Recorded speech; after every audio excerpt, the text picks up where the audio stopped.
Bonjour à tous, bienvenue dans cette émission de Pop in Book, la première tournée pour YouTube. Nous recevons aujourd'hui Elisabeth Ebory. Bonjour Elisabeth. Bonjour Simon. Qui vient pour nous parler de son deuxième roman. Tout à fait. La famille de l'hiver et le roi fée. Qui est sorti fin août, début septembre au Mouton Électrique. C'est ça, exactement. Ouais. Fin août pour la rentrée littéraire. C'est ça. Donc c'est ton deuxième roman. C'est ton deuxième roman qui met en scène des fées. Yes. Aussi. Donc il y a déjà un motif récurrent qu'on peut constater. Oui, clairement, oui. Et justement, pourquoi les fées ? Pourquoi cette fascination pour les fées ? Alors, pourquoi cette fascination pour les fées ? En fait, j'ai commencé à écrire en écrivant des nouvelles avec des appels à texte chez les éditions de l'Oxymore. Des fois, t'as l'édition de l'Oxymore, c'était ouais, Léa Siol. Avec Léa Siol, exactement. Et si vous connaissez Léa Siol, c'est une grande prêtresse des fées, F-E-Y, dans son univers. Et donc, elle travaillait beaucoup autour du folklore, aussi autour de la mythologie, etc. Et il se trouve que mon univers personnel a été enchanté de cette rencontre à ce moment-là. Parce que j'ai découvert, en fait, donc il y a 20 ans maintenant, tout l'univers de la mythologie celtique qui a donné naissance à un folklore celtique extrêmement riche autour justement de ces créatures que sont les fées. Et conclusion, ma vision de la fée clochette a changé du tout au tout. Voilà. Et là, je me suis dit, ça, c'est les histoires que je veux raconter. Très bien. Oui, c'est vrai que la fée clochette, une fois qu'on s'intéresse un peu, on se rend compte que c'est à peu près autant de rapports avec le folklore celte que McDonald's avec la cuisine, quoi. C'est ça. C'est vraiment une version abâtardie et très, très, très, très, très, très light. Exactement. On est très, très loin. C'est des versions... Alors, je vais pas dire commercial parce qu'à la base, ça vient quand même de la littérature. Enfin, Peter Pan n'est pas quelque chose de commercial à la base, mais c'est vrai qu'on a une image du personnage de la fée qui est extrêmement réduite aujourd'hui à la petite créature qui volette et ses millions de dérivés. Ou la bonne fée, la marraine. Alors, la fée marraine aussi. Alors là, on est déjà un peu plus proche de la matière du conte féerique avec vraiment la Belle au bois dormant ou le Cendrillon, etc. La fée marraine, c'est quelque chose qui se rapproche plus de la matière qu'on connaît dans les contes français. Donc là, en fait, l'avantage du folklore justement irlandais, c'est qu'on a des créatures qui sont à la fois ombre et lumière, où on est entre des êtres qui vont à la fois charmer, enchanter, et qui vont aussi troubler, piéger et peut-être faire un peu plus. Donc on est sur quelque chose qui n'est pas du tout monolithique, comme justement la fée marraine qui est le bien, la fée carabosse qui est le mal, où on retrouve peut-être cette idée justement d'une fée un peu jalouse, un peu torturée, parce que la fée clochette, elle n'est pas très nette avec Peter Pan et sa douce Wendy. Donc là, on a ce petit côté qui rappelle justement la féerie anglo-saxonne. Et voilà, donc moi ce que j'aime bien, c'est justement leur côté ambivalent. Oui, et c'est vrai que tu as parlé du folklore irlandais, on sent qu'il est très important, parce que tu utilises même les noms du pays des fées irlandais, le Cid, dans ton roman. Et d'ailleurs, c'est marrant parce que tu parles de retourner à la racine de ces mythes-là.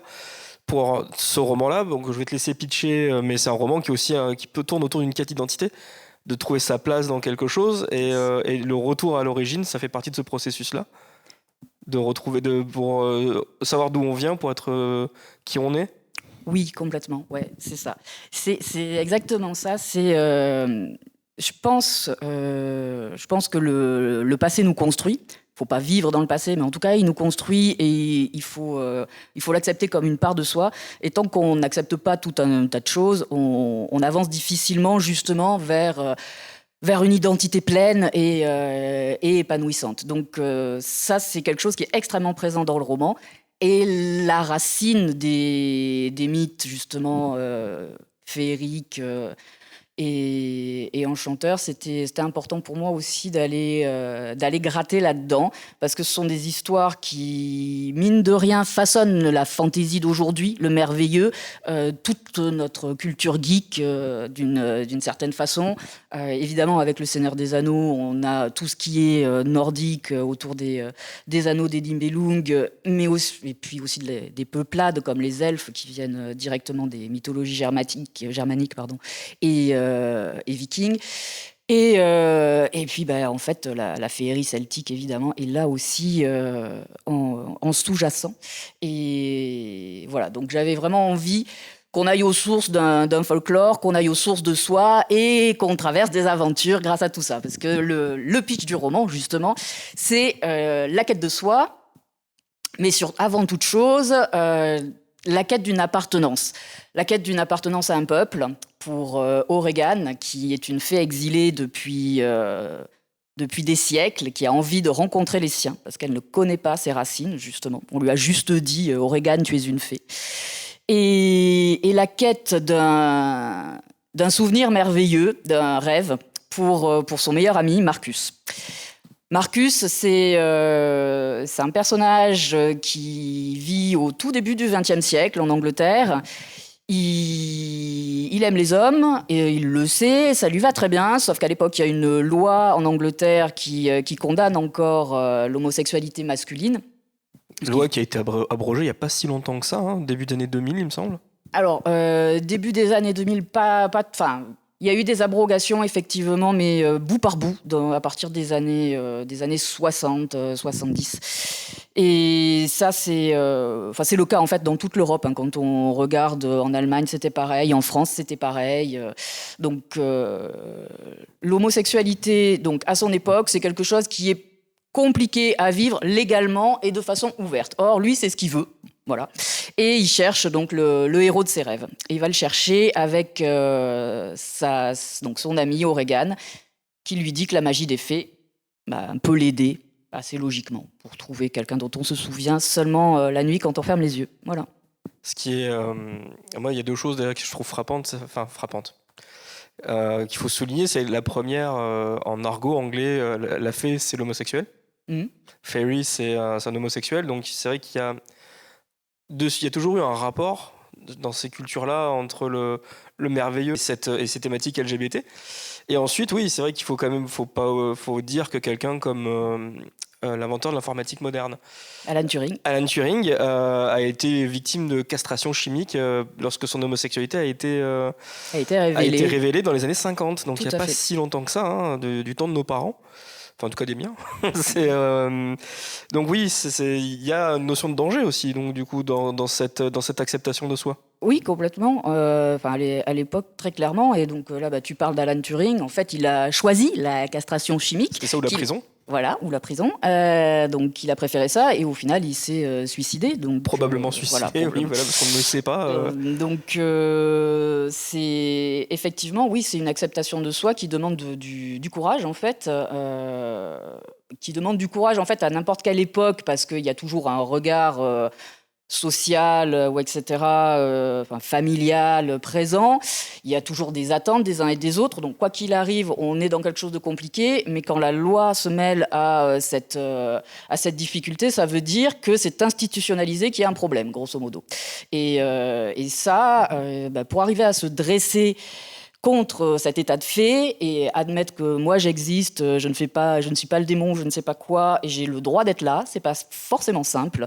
Et c'est exactement ce que vit Marcus dans le roman, c'est-à-dire qu'il apprend à se dire, grosso modo, les autres, je m'en fous, je sais que je suis quelqu'un de bien, j'aime les gens et ça va bien se passer, et voilà.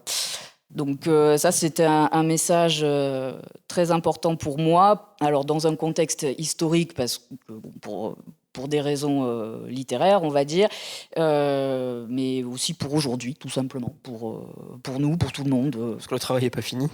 Complètement, oui, le travail n'est pas fini. Et quand on regarde au niveau mondial, puisqu'aujourd'hui on a cette chance, au niveau mondial, il y a quand même toujours des pays qui punissent l'homosexualité, alors la plupart du temps masculine, mais donc qui la punissent de peine de mort. Donc là, on est autour d'une dizaine, douzaine, et plutôt autour de 60 qui, effectivement, criminalisent ce, ce penchant, puisque c'est certainement comme ça que c'est décrit. Donc, bon, voilà. C'est sur 190 pays à peu près reconnus par l'ONU, ça fait quand même du monde, un peu moins de la moitié, mais... Et d'ailleurs, comment il est né ce roman? C'était une histoire que tu avais envie de raconter ou un moment qui s'est imposé à toi, ou c'est un moment où tu t'es dit je vais aborder ce sujet-là et comment je vais pouvoir l'aborder à travers mes réflexes et mon univers mental? Ou enfin, c'est la poule ou l'œuf qui a commencé? C'est le message ou c'est l'histoire? C'est le personnage, oui, donc on va dire l'histoire.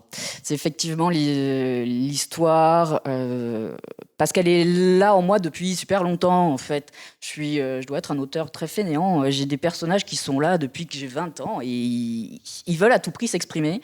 Marcus était là depuis 20 ans. Et il avait envie de raconter son histoire, justement, et sa progression. Et il avait envie, en plus, de le raconter avec Aurégane, qu'il a donc rencontré il y a 20 ans et avec laquelle il s'est tout de suite très bien entendu. L'amitié, c'est une composante extrêmement importante du roman. C'est le moteur qui les fait avancer tous les deux. Et donc, on peut pas dissocier l'un de l'autre dans le livre, hein, c'est pas possible. Non, effectivement, on peut pas. Donc voilà. Donc lui, il voulait raconter cette histoire-là. Et après, sur le message, ça c'est un cheminement. Il avait envie de s'exprimer, et il se trouve que quand j'ai commencé à écrire ce roman, au départ, j'étais très très très loin de toutes ces problématiques LGBT, queer, etc. J'étais dans un monde où je m'étais enfermée moi-même et où j'avais oublié une partie de moi. Pardon. Donc j'avais oublié une partie de moi. Et justement, j'ai commencé à écrire une histoire dont la fin était extrêmement classique, et puis à travers le cheminement littéraire, à force d'échanger autour, je me rends compte que c'est plus du tout ce que je veux, c'est plus du tout ce que j'ai envie de dire. Je veux un message positif. Je veux des gens qui soient présents, qui se prennent pas la tête autour de leur sexualité, mais qui la vivent, en tout cas qui vivent leurs sentiments romantiques, qui vivent tout ça de façon justement détendue par rapport à eux-mêmes et par rapport aux autres.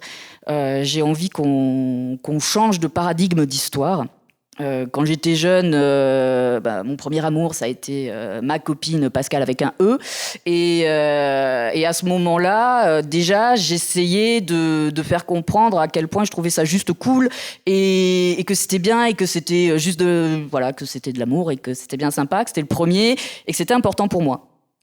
Et sauf que ça, avec la vie, petit à petit, avec les ruptures aussi, on peut l'oublier. Et donc, tout d'un coup, je me suis retrouvée avec, 500 pages qui disaient des choses que j'avais entendues toute mon adolescence. C'est-à-dire, ça va être difficile, ça va être horrible, ça va mal finir. Et en plus, il y a des bisexuels dans l'affaire. Donc, je suis bisexuelle, bonjour, la minorité transparente. Donc, tout ça va finir forcément en larmes, comme Timothée Chalamet à la fin de Call Me By Your Name. Ça va être horrible. Mais bon, quand même, ça aurait été très beau, mais très triste. Et là, je me suis dit fuck, ces trucs-là, mais comment j'ai juste pas envie. J'ai envie de ce que j'ai vécu, c'est-à-dire des amitiés ultra fortes, ultra prenantes. J'ai envie d'un amour complètement délirant, et j'ai envie de merveilleux dans tout ça. Et donc j'ai repris mon bouquin, mes 500 pages, et puis j'ai tout refait. Ce qui est la pire chose que puisse entendre un éditeur, c'est je recommence tout à zéro. Alors c'est vrai, mais d'ailleurs, effectivement, l'éditeur qui l'a entendu a dû faire une sorte de crise cardiaque. Dieu soit loué, c'est des gens que j'ai que par mail, donc j'ai pas vu le drame. Mais c'est arrivé, effectivement. Oui, beaucoup de gens ont vécu ça pendant le confinement. Je repars à zéro, c'est le drame de tout éditeur, il n'a pas envie d'entendre ça. Non, je confirme, hein, aspirants, auteurs, ils n'ont pas envie d'entendre ça. Ouais. Et du coup, tu parles de toi, et ça va être intéressant parce qu'ici, on a pour tradition de remonter un peu aux origines des pulsions d'écriture et des pulsions de lecteur. Moi, j'ai souvent, je pose la question, quel est le livre qui a fait de toi un lecteur ou une lectrice, et quel est le livre qui a fait de toi un auteur ou une autrice? Donc, est-ce que tu peux répondre à ces questions-là ou pas, toi? Est-ce qu'il y a un livre qui t'a donné l'envie de lire? Alors oui, c'est Les 4 filles du docteur March. Ça, je l'ai lu en 6e. Et je sais pas, je dois être ultra classique comme Joe dans Dawson ou ce genre de choses. Mais en attendant, Joe est devenue mon héroïne et toutes ses sœurs aussi. Puis en plus, il y en a une qui s'appelle Bess et elle est super gentille et sa vie est un véritable drame. Donc c'était un peu mon nom aussi. Donc voilà, je suis en 6e, j'ai lu ça et là je me suis dit la lecture c'est génial. Et jusque-là, c'est vrai que j'ai moins de souvenirs. Alors j'en ai quelques-uns, mais celui-ci m'a marqué et à partir de là, j'ai plus arrêté de lire. Et en tant qu'auteur? Alors, en tant qu'auteur... Autrice. Alors, j'ai tendance à dire auteur, j'ai un problème de genre aussi. Donc, t'inquiète pas. Alors, en tant qu'auteur... Bon, je vais quand même rester sur la référence initiale, Les Hauts de Hurlevent. Je pense qu'avec Les Hauts de Hurlevent, quand je l'ai lu, j'ai compris que je pouvais vraiment aller ailleurs. Mais complètement. J'étais à Marseille sous l'orage d'automne. Et à la fois, j'étais dans les Landes anglaises avec Heathcliff, les fantômes tapaient à la fenêtre, etc. Là, j'ai compris que je pouvais aller ailleurs et en prime, je voyageais dans le temps. Donc, il y avait un truc qui était vraiment délirant et qui avait un pouvoir merveilleux. J'étais plus moi, j'étais plus là où j'étais, j'étais plus quand j'étais. Et là, je me suis dit, c'est ça que je veux faire, parce que je veux à tout prix que ça continue. Et en plus, est-ce que j'ai des histoires à raconter qui vont faire ça à des gens de temps en temps, 2, 3, c'est pas grave, ou plus? Oui, j'en ai. J'ai des personnages que je me raconte tous les soirs pour, voilà, ils vivent leur vie, ils ont des aventures, rencontrent des extraterrestres à l'époque, ou pareil, déjà, ils étaient bi ou gays, ou bref. Il leur arrivait des trucs. Et là, j'ai voulu continuer. Et donc, c'est là que tu as commencé à répondre aux appels de texte de l'Oxymore? Et bien, quelques années après, oui, moi j'ai commencé à écrire effectivement à cette période-là, à peu près, c'était 5e, 4e, où j'écrivais mes petits textes dans les classeurs et tout ça, avec petits cahiers reliés. Et l'Oxymore, en fait, c'est arrivé, j'avais une 20aine d'années. Mon Marcus à moi, Steph, connaissait ce truc-là. Je le rencontre et on parle et il écrit aussi des textes et il envoie des appels à texte. Qu'est-ce que c'est tout. Bon, ok. Et donc je découvre le site de l'Oxymore, je découvre la revue Emblème, les emblématiques. Je me dis, mon Dieu, mais c'est merveilleux. Il y a des artistes graphiques qui sont fantastiques, des textes qui sont géniaux. C'est sombre et à la fois lumineux. Je veux essayer. J'avais aucune idée de ce que ça donnerait, mais j'ai envoyé un texte et puis ça s'est bien passé. Et il t'a fallu combien de temps pour passer au format roman? Oula, super longtemps. Oui, voilà. Ouais, oui, très longtemps parce qu'en fait, je sais pas si ça vient de là ou quoi. Moi, j'ai aucune formation littéraire. J'ai beaucoup d'envie de raconter. Et puis parfois, je pars un peu dans tous les sens. Donc, je fais partie de ces auteurs qui galèrent, en fait, en permanence avec leurs histoires. Mais super persévérante, un peu teigneuse aussi. Donc, conclusion, en fait, j'ai commencé par les nouvelles, essayer de m'aguerrir dessus. Et puis, il y a des gens qui m'ont fait confiance pour faire un recueil. Alors, c'était cool. Et après, ils étaient contents de ça. Donc, on est parti sur une novella. C'était un peu plus court qu'un roman. On est sur l'ordre de 100 pages ou quoi, un peu moins de 100 pages. Non, c'est ça, oui. La novella, c'est une centaine de pages. Voilà, donc après, certaines novellas qui vont avoir le statut de roman par l'ampleur de leur thème. Mais bon, bref. Donc, on est allé vers ce format intermédiaire avec les éditions Griffe d'Ancre à l'époque. Et en fait, l'avantage de ce format intermédiaire, c'est que ça me permettait aussi d'avoir mon style ultra poétique, très torturé, voire qualifié par une de mes meilleures amies de perché. Donc c'est un peu bizarre, d'accord, en fait. Mais bref, c'était assez particulier. Et c'est vrai qu'en format long, c'était pas forcément évident non plus à mettre en place.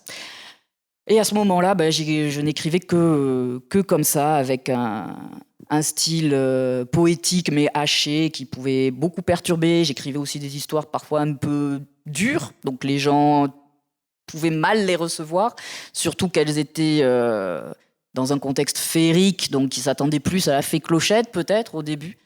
Donc tout ça, c'était un peu, voilà, c'était ma gestation d'angoissé sombre, mais qui a quand même envie de s'émerveiller. Et donc on était sur des formats un peu plus réduits. Et donc ça, j'ai continué j'ai fait ce genre de choses jusqu'à mes 30 ans. Et là, j'ai eu une idée délirante. J'ai fait des enfants. Déjà, ça m'a pas mal occupée.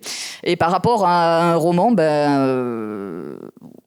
il faut le dire, ça n'a pas forcément laissé beaucoup de place. Donc là, après, il y a eu une dizaine d'années avec un travail très long sur la forme, justement, longue, pour arriver à faire évoluer ma façon d'écrire et de raconter des histoires pour qu'elles soient plus adaptées aussi au format long, parce que c'est pas toujours évident de faire 600 000 signes hachés, ultra poétiques, perchés, tout ça. Voilà. Il y a des gens très talentueux qui y arrivent, mais à ce niveau, moi j'avais envie peut-être d'être un peu plus lisible, un peu moins perché, même pour mes meilleurs potes. Donc ça a été un travail tout en étapes. Et sur le premier roman, j'ai travaillé avec Audrey Alouette, qui est une scénariste de BD hors pair, qui est scénariste tout court, qui est romancière aussi. Et donc j'ai eu une vue beaucoup plus orientée justement sur le storytelling, sur la façon de poser tes scènes, de poser ton contenu aussi, de faire monter l'émotion ou pas, enfin ce genre de choses. Et c'était super intéressant. Et à partir de là, j'ai essayé d'en faire un deuxième. Voilà. Et puis les drames du style je reprends tout à zéro sont arrivés. C'est marrant que tu parles d'Audrey Alouette parce que c'est un peu un des secrets les mieux cachés du milieu. C'est quelqu'un qui est derrière, quelqu'un qu'on connaît bien ici aussi, qui est Morgane Ovglenko, qui est une grande amie de la structure de Blue Neko. Et elle aussi, elle me l'a dit, c'est quelqu'un qui doit beaucoup à Audrey. Et j'ai l'impression que tous les gens me disent en off, on doit beaucoup à Audrey. Et c'est quelque chose, je pense qu'un jour, il faudra qu'on se penche sur l'influence de cette personne sur toute cette génération d'auteurs qui a émergé depuis une dizaine d'années. Parce que c'est un nom qui revient beaucoup trop souvent pour que ce soit innocent. Ah, c'est clair, oui. Non, c'est clair, Audrey a beaucoup cherché justement d'auteurs. Moi, elle m'a trouvé autour de 2015-2016, mais effectivement, elle a trouvé Morgane et son cycle aussi. Enfin bon, c'est quelqu'un en fait qui venait pas forcément du monde de la SFFF française éditoriale classique. Elle venait vraiment du monde de la BD, mais elle a eu un jour envie de faire elle-même de la fantasy, du roman de fantasy. Et c'est ce qu'elle a fait donc avec une collection qui s'appelle Bad Wolf chez Actu SF qu'elle a lancée. Et c'est ce qu'elle a fait aussi après chez Gallimard Jeunesse. Donc voilà, c'est quelqu'un qui a beaucoup de talent, qui est aussi extrêmement dynamique, qui fait beaucoup de choses. Mais c'est vrai que tapis dans l'ombre peut-être, je ne sais pas. Oui, c'est ça, c'est parce qu'en fait, c'est pas un nom qui revient aussi souvent que d'autres, et pourtant, c'est quelqu'un de très influent. Mais pour revenir à toi et à tes influences et ce qui t'a formé, comme on peut le voir ici, on est dans un studio de musique. Et est-ce que toi, tu écoutes de la musique quand tu écris et quel genre de musique, si c'est le cas? Alors j'écoute de la musique tout le temps quand j'écris. Quand j'écris les premiers jets, je ne peux pas m'en passer. Parce que ça me permet de me déconnecter. J'écoute de la musique aussi quand je travaille. Enfin, j'écoute de la musique voilà, pour me concentrer. Et quand j'écris, j'écoute beaucoup de musique de film. Là, par exemple, ça a été énormément Le Voyage de Chihiro. Ça a été aussi une musique de la saison 2 de Westworld, très exactement, qui ne vaut que pour sa musique. Complètement d'accord. Donc ça, c'était les deux albums qui tournaient un peu en boucle. J'écoute aussi beaucoup de pop rock. Pour des scènes en particulier où j'ai besoin de rock épique, de gros bruits, de grands solos. Voilà.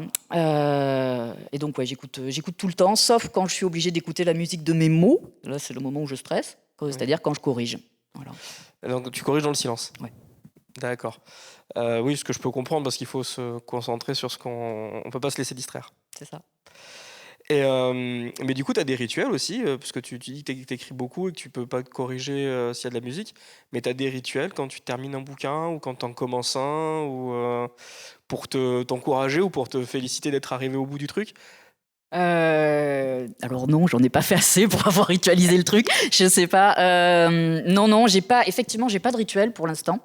J'essaie d'en avoir pour affronter ce moment de la sortie en fait, où justement on va partager ce sur quoi on a travaillé pendant longtemps avec les gens et donc. J'essaie de travailler sur la rupture saine avec l'œuvre pour ne pas le considérer comme une extraction de moi ou je ne sais quoi. Donc en fait, en termes de rituel, je dirais maintenant, c'est essayer surtout voilà, de le diffuser auprès de gens que j'aime déjà, avec qui je sais que j'ai envie de le partager, même s'ils n'aimeront pas forcément, ça c'est un autre problème. Mais déjà ça, en fait, me dire, bah voilà, on l'a fait, c'est cool, et j'aimerais bien que tu le partages avec moi.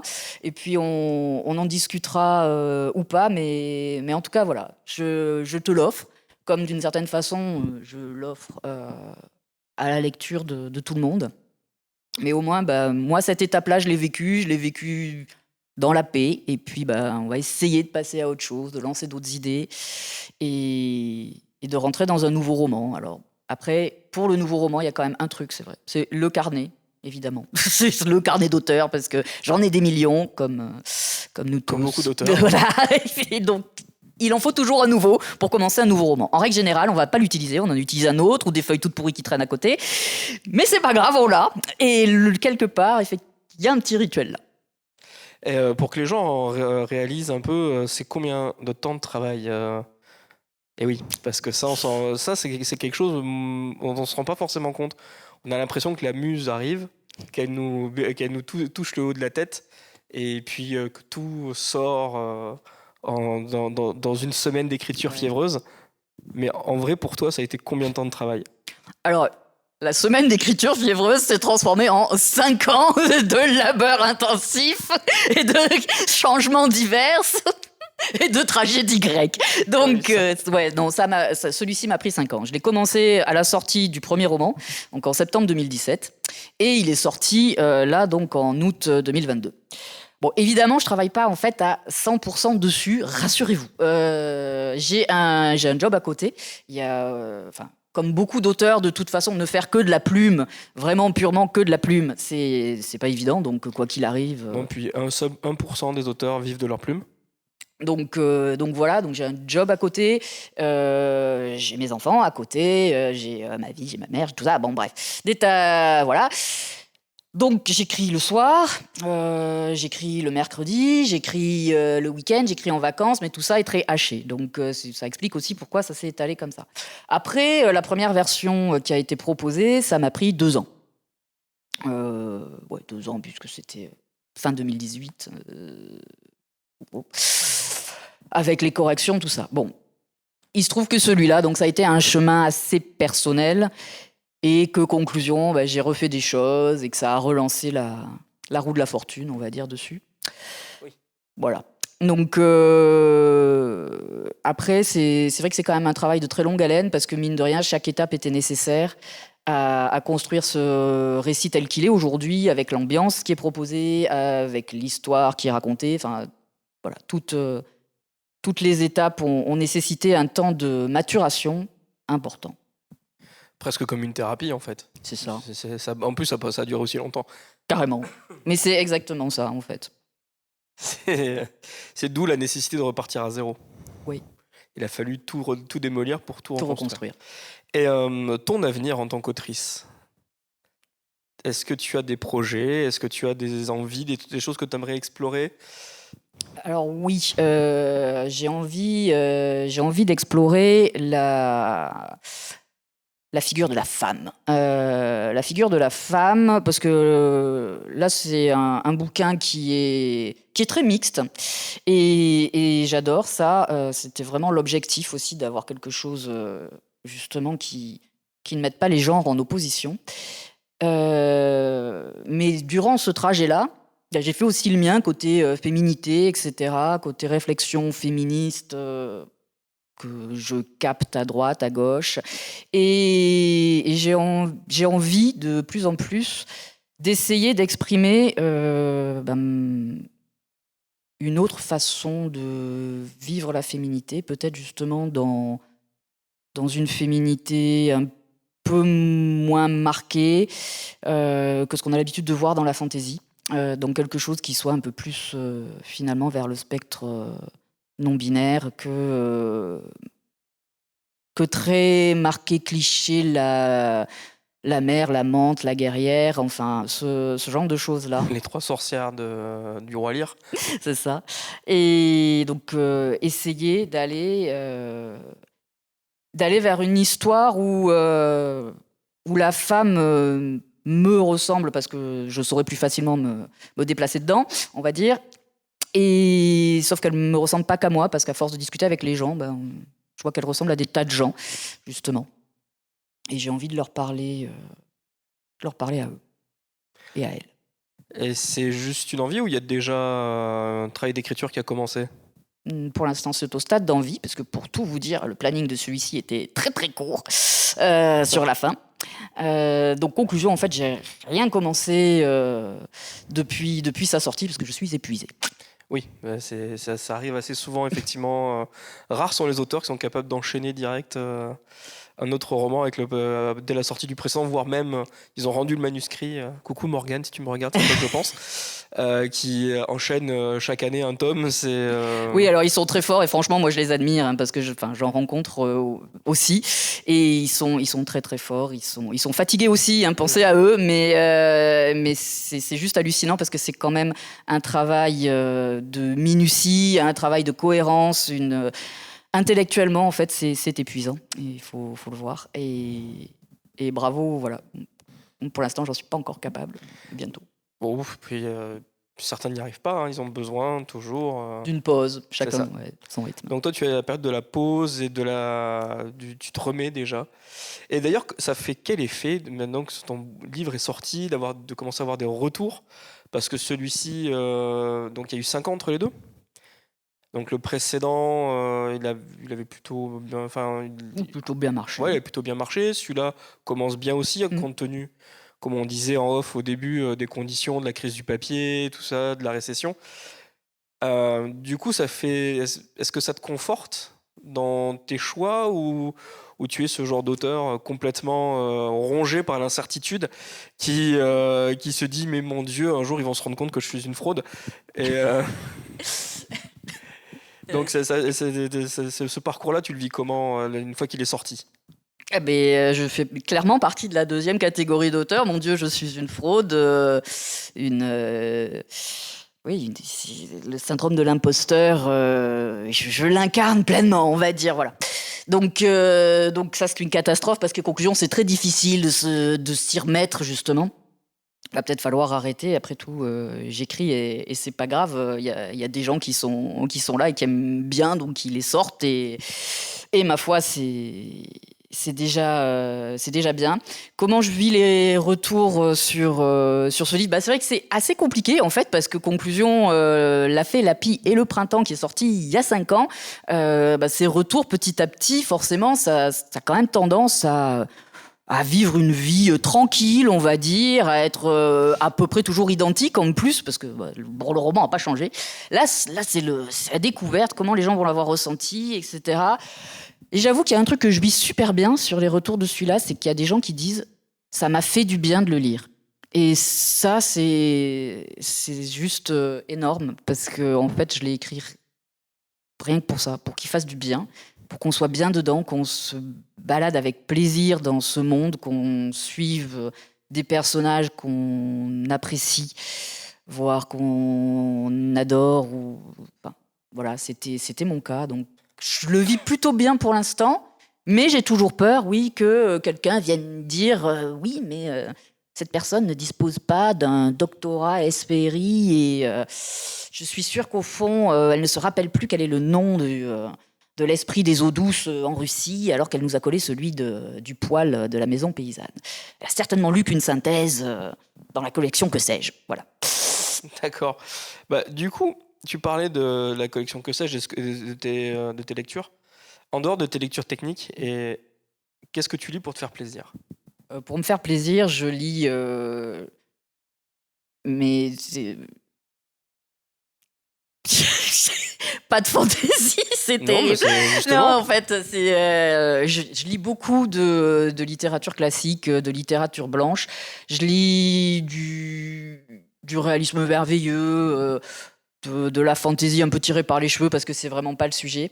Voilà, des choses comme ça. En ce moment, je lis La montagne aux licornes, qui est sorti chez mon éditeur, qui Les moutons est électriques. ouais, Les moutons électriques, et qui nous parle en fait d'un troupeau de licornes qui hante des montagnes américaines. Et il se trouve que le ranch qui est juste au-dessous abrite un homme atteint du sida. On est dans les années 80, donc à ce moment-là, il n'a pas d'espoir. Et justement, on va voir le lien entre l'irruption du merveilleux et l'irruption de cette maladie. Et voilà, j'aime pour l'instant énormément, parce que ça parle aussi de tradition amérindienne, du rapport à la terre outre-Atlantique, et puis aussi de la culture gay des années 80, dans laquelle, en fait, d'une certaine façon, j'ai grandi. Donc voilà ce que je lis pour me faire plaisir. Aussi récemment, on a eu Le pouvoir du chien adapté en film, et j'ai voulu découvrir le livre à l'origine. Donc voilà, c'est C'est adapté par Jane Campion, tout c'est à ça, fait. avec Benedict Cumberbatch Cumberbatch. sur Exact. Netflix. Oui. Voilà. Pour que tout le monde ait les infos. Et donc c'est un film qui est très particulier, hein. C'est relativement dur en fait. Le livre est relativement pire par rapport à cette dureté, mais c'est extrêmement bien construit, et en fait c'est un tel chef-d'œuvre de construction narrative que j'étais soufflée, j'étais tellement heureuse quand je l'ai fini. Une phrase par-ci, une phrase par-là, et voir le rapport à l'image aussi transféré justement au cinéma par une grande réalisatrice, c'était top, parce qu'on voit tout le pouvoir des mots, tout ce que ça suggère, et tout ce qu'on peut en créer. Donc, en règle générale, je sors de ce type de lecture, je me dis, c'est ça que je veux faire, parce qu'on peut ouvrir tellement de possibles, tellement de créations derrière, que c'est merveilleux. Voilà. Bon, merci pour ce moment. Donc je rappelle que ton roman La famille de l'hiver et le roi fée est disponible en librairie, oui, chez les moutons électriques. Ton premier roman est toujours disponible? Tout à fait. Il est sorti chez ActuSF. Voilà. Et il est disponible en poche ou en grand format. Tu peux nous rappeler le titre? Il s'appelle La fée, la pie et le printemps. Voilà. Donc merci pour ce moment, Elisabeth. Merci à toi, Simon. Merci d'avoir fait l'amitié de venir. Donc nous, on se retrouve bientôt aussi pour une autre interview. En attendant, je vous souhaite une bonne semaine et merci de nous avoir regardés. Merci. Merci.